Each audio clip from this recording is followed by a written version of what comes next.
আত্মহত্যা করলে সমস্যার সমাধান হয় না। আমরা আমাদের সেই সমস্যাগুলো আমার পরিবারকে, যে যন্ত্রণা সমস্যা, এগুলো আমার পরিবার এবং আমাকে যারা ভালোবাসে তাদেরকে দিয়ে যাই। এটা কাম্য নয়। আর এটা আমি করছি তার কারণ হচ্ছে গিয়ে, একটা সময় আমার ফাস্টফুডের দোকান ছিল, রেস্টুরেন্ট ছিল, আর লকডাউনে পুরো বন্ধ হয়ে যায় এবং বিভিন্ন দিক থেকে আমি ডিপ্রেশনে ভুগি। পরবর্তীকালে আত্মহত্যার চেষ্টা করি আর কি, দুইবার আত্মহত্যার চেষ্টা করি। সেখানে যাই হোক, উপরওয়ালাকে অশেষ ধন্যবাদ যে সেই সময় উনি আমাকে রিসিভ করেনি। এখন হাসছি, কিন্তু তখন অবস্থা খুবই খারাপ ছিল।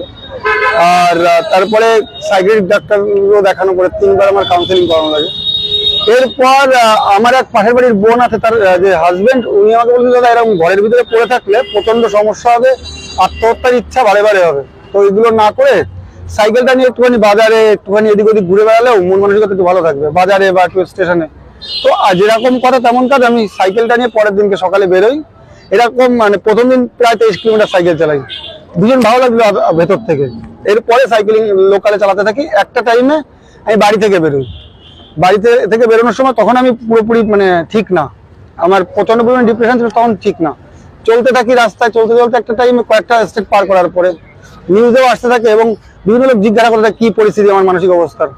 যখন আস্তে আস্তে ইমপ্রুভ হতে থাকে, আমি একবার যখন বললাম যে আমার সত্যি ইমপ্রুভ হচ্ছে, তখন বলো সন্ধ্যা এরকম আমাদের দেশে না, পৃথিবীর সব জায়গায় কত আত্মহত্যা করে প্রত্যেক ঘন্টায় লোকে। তো তুমি এটা নিয়ে একটু দেখতে পারো, একটু প্রচার করতেই পারো। আমার প্রথম প্রচার ছিল না। আর তারপরে আমি ওখান থেকে বিভিন্ন লোকের সাথে দেখা করি, যেমন বিভিন্ন পরিবারে মিশি, যেমন কারোর মা আত্মহত্যা করেছে, কারো বাবা, কারো বাচ্চা আত্মহত্যা করেছে।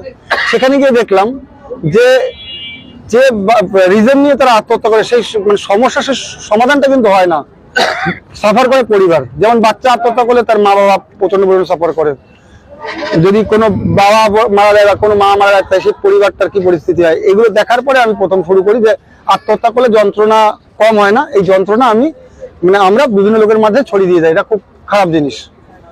এই হলো প্রচার। আমি 2.5 বছর ধরে প্রচার করছি। এই পর্যন্ত আমি ইন্ডিয়ার 26টা স্টেট কমপ্লিট করেছি, আর আমি 2বার ইন্ডিয়া ঘুরেছি। আর বাংলাদেশের হচ্ছে গিয়ে এটা আমার 54তম জেলা। এই পর্যন্ত প্রায় 48,000 কিলোমিটার সাইকেলিং করেছি আমি। আমার নাম সঞ্জয় বিশ্বাস। আমার বাড়ি হচ্ছে গিয়ে ভারতবর্ষে পশ্চিমবঙ্গ, উত্তর 24 পরগনা জেলা, গাইঘাটা থানা। গাইঘাটা। আমি মূলত আমার রেস্টুরেন্ট ছিল, লকডাউনে বরবাদ হয়ে গেছে। লকডাউনে আপনারা সবাই জানেন পুরো দুনিয়া স্তব্ধ ছিল মহামারী করোনাতে।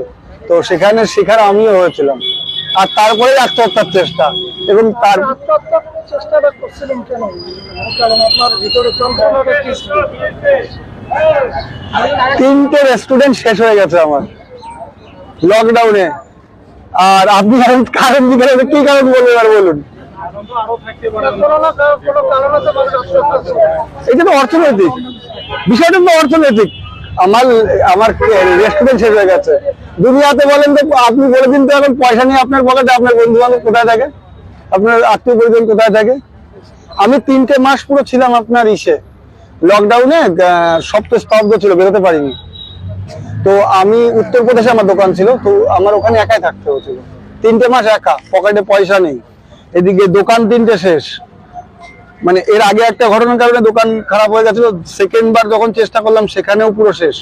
তো মানুষ যাবে তো যাবে কোথায়। এর থেকে বড় টেনশন প্রেম ভালোবাসা এসব ছিল না, এসব শুনতে ইচ্ছে করেন না, বাদ বাকি সব ছিল।